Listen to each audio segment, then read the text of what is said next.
Bien, les enfants. Comme vous le savez, ce soir, l'empereur nous fait l'immense honneur de sa visite. Il veut mieux connaître mes œuvres. Alors, on lui chantera quelques airs extraits de mes opérettes. Alors évidemment, je veux du style, de la tenue, du lyrisme, du charme, enfin tout, quoi. Oui, c'est bien parce que c'est vous, hein. Ouais, enfin moi je ne l'aime pas. Je ne l'aime pas. Il heurte mes convictions politiques. Et ne me parlez certainement pas d'honneur, vous me rendez malade. Ah, si Victor Hugo nous voyait. Bon, écoutez, je sais que vous, les hommes, vous avez voté non au plébiscite. Ça c'est certain, puisque nous n'avons pas voté. Ah, vous n'avez pas le droit de voter. Mais enfin, vous ne pouvez pas me trahir. Vous êtes mes meilleurs chanteurs. Ça, maître, pour ce qui est d'être vos meilleurs chanteurs, vous avez le goût très assuré. Bon, écoutez, nous ne pouvons pas nous permettre de ne pas être à la hauteur. Vous comprenez l'importance de cette soirée pour moi. En tout cas, vous pouvez compter sur moi. L'empereur, L'empereur au bouffe parisien. Mais que nous vaut ce soudain amour de l'opérette? Ah mais oui, il a dû certainement tomber amoureux de ma belle voix de basse. Tu parles. Il est amoureux de notre Marguerite. Tout Paris est au courant, d'ailleurs ça risque de la mettre dans une situation parfaitement impossible. Impossible. Enfin, écoutez, être courtisé par l'empereur des Français, c'est quand même extraordinaire. À sa place, je ne me plaindrai pas. Mais je ne me plains pas, maître. Et d'ailleurs, vous n'êtes pas de ma place. Quant à minauder devant l'empereur, je le sais à la soprano. Mademoiselle Hortense, elle fait ça très bien. Ce n'est pas à moi que ça arriverait. Ça c'est sûr. L'empereur. Et en plus, il est beau, il est majestueux. Ah, tu trouves? Oui, c'est certain qu'il en fait des masses, pas une journée sans un défilé, sans une parade. Et sans un billet doux. Ah ça c'est sûr que parader, il connaît. On dirait même qu'Haussmann lui a construit des avenues rien que pour ça. Monsieur Napoléon III se sentait sans doute un peu à l'étroit. Oui, mais mon vieux, accorde-moi que faire le roi, ça, c'est à la portée de n'importe qui. Ah, ça c'est sûr. Et pour être le roi, c'est vraiment le roi. Oui, je crois qu'il a eu la plus grosse fève. Tiens, en parlant de ça, puisque c'est l'époque, si nous les tirions, les rois, en l'attendant là, en commençant par les vôtres, maître.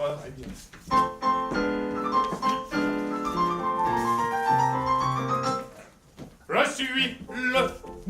suis le bouillant Achille, le roi Myrmidon. Le Myrmidon. Combattant un contre mille, grâce à mon plongeon. Grâce au plongeon. Aurait l'esprit bien tranquille, honnête est mon talon. Je suis le bouillant Achille, le roi Myrmidon, le Myrmidon. Il est le bouillant Achille, le roi Myrmidon. Il est le bouillant Achille, le roi Myrmidon.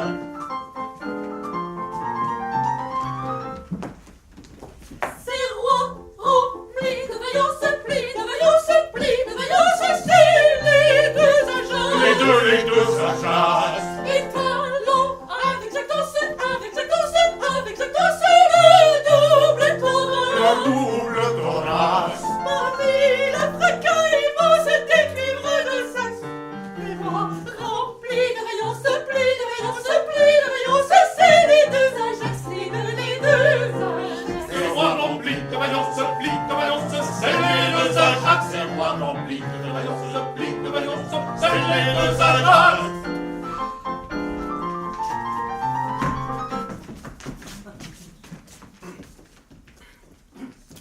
Je suis l'époux de la reine, le roi Ménélas. Le Ménélas. J'ai bien peur qu'un jour Hélène, je le dis tout bas. Je le dis tout bas. Ne me fasse de la peine, n'anticipons pas. Je suis l'époux de la reine, le roi Ménélas, le Ménélas. Il est l'époux de la reine, le roi Ménélas. Il est l'époux de la reine, le roi Ménélas.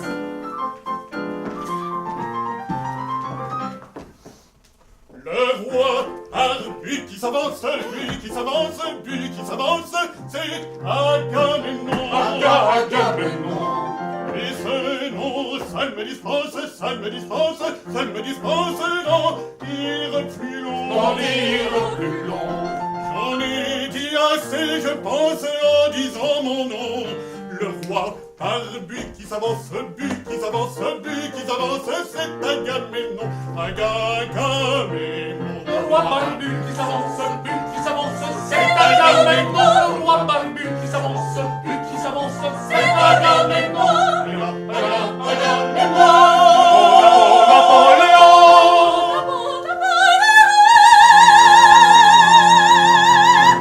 Je suis Napoléon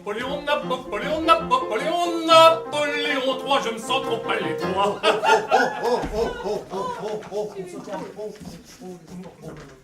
C'est l'empereur là. C'est l'empereur là. D'ailleurs,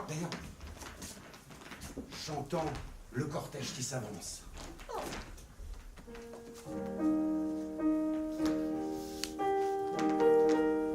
L'empereur, en grande tenue d'officier de la garde.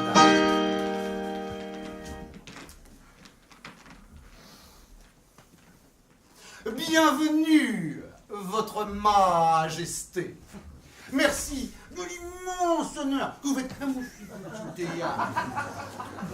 Ah, bien sûr, majesté, je viens immédiatement vous accueillir. Oh, comme il est beau, comme il est radieux dans son uniforme. On dirait qu'il est prêt à partir au combat pour conquérir le monde. Ah, quelle moustache, quelle plumée, quel uniforme, quelle épée. Et je suis sûre qu'il sait manier le pistolet comme personne. Oh, tu parles. Ça, c'est vrai.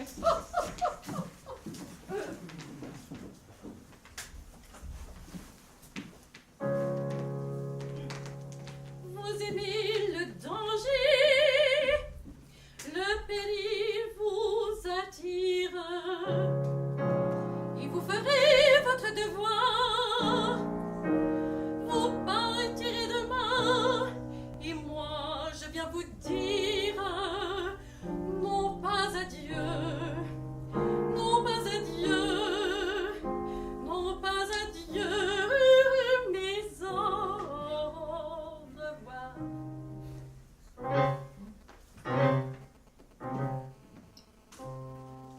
Oh, que j'aime les militaires, j'aime les militaires, j'aime les militaires.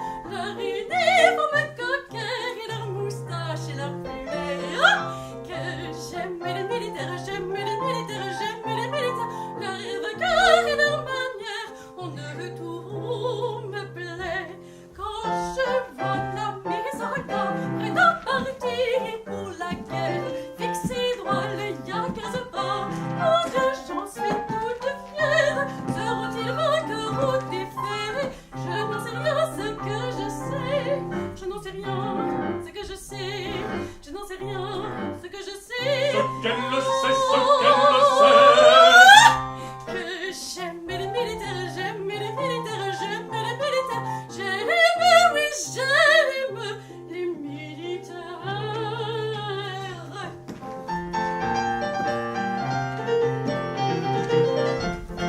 Je sais ce que je voudrais être cantinière, près de toujours je serai, et je les griserai, avec vaillante et légère, au combat, je m'élancerai. Cela me plairait-il la guerre? Cela me plairait-il, me plairait-il, me plairait-il?